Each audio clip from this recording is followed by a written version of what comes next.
Bonjour, je suis aujourd'hui avec Gérard Leleu, médecin et psychothérapeute de couple. Tout de suite, il nous donne ses conseils pour pimenter le couple. Oui, pimenter le couple, ça veut dire que le contraire du piment, c'est insipide, c'est un couple qui est devenu sans saveur. Là, bien sûr, on se place sur le plan érotique. Donc, comment faire qu'on dépasse la routine, les habitudes, qu'on n'a même plus envie de l'autre, en apportant du piment. Alors, je vais vous étonner parce que, bien sûr, vous imaginez que je vais donc conseiller une nouvelle position parmi les 32 ou les 56, je ne sais plus, je n'ai pas compté, nouvelle position. Ou bien vous imaginez que je veux dire, voilà, un nouveau sextoy, mais il y en a tous les jours un nouveau qui sort de sextoy. Eh bien non, c'est ni l'un ni l'autre. Pour pimenter votre couple, moi je vais vous conseiller 3 choses. Alors ça va vraiment vous étonner, hein, mais vous allez voir que c'est vrai. La première chose, c'est la tendresse. Parce que le meilleur des aphrodisiaques, ce qui stimule le désir, c'est la tendresse. En tout cas, c'est vrai pour la femme. Une femme que dans la journée, vous chérissez, à qui vous dites des mots doux, mais être tendre, c'est pas seulement, c'est aussi des gestes, c'est une attitude. La tendresse, c'est aussi de faire attention à l'autre. Si vous montrez très attentif, très tendre, eh ben, la femme va avoir envie de vous. Alors, peut-être pas une envie précisément sexuelle, mais une confiance, un abandon qui va faire qu'elle va offrir son corps et qu'elle va être plus amoureuse et plus jouissante que jamais parce qu'elle aura confiance. Voilà, la tendresse, c'est évident, c'est un aphrodisiaque pour la femme. Autre conseil aussi,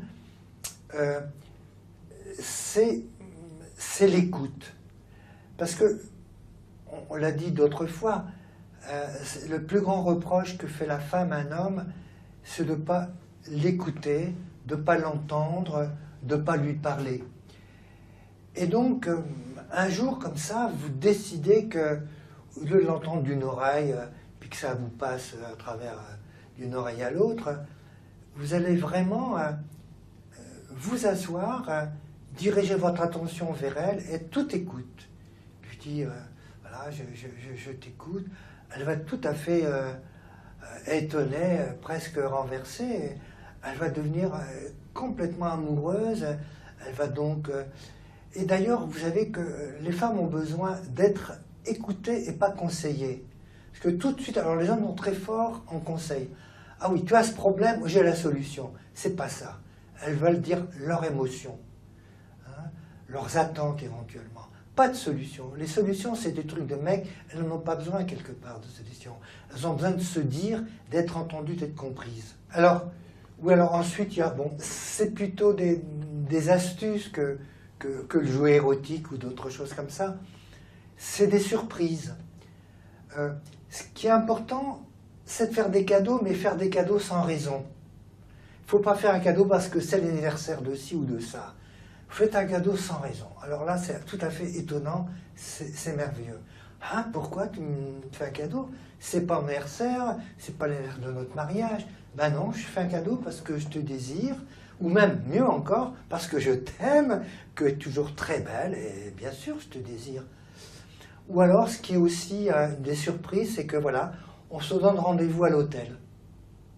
On pourrait faire l'amour à la maison de campagne. Écoute, non, on se donne rendez-vous, je te donne rendez-vous à tel hôtel.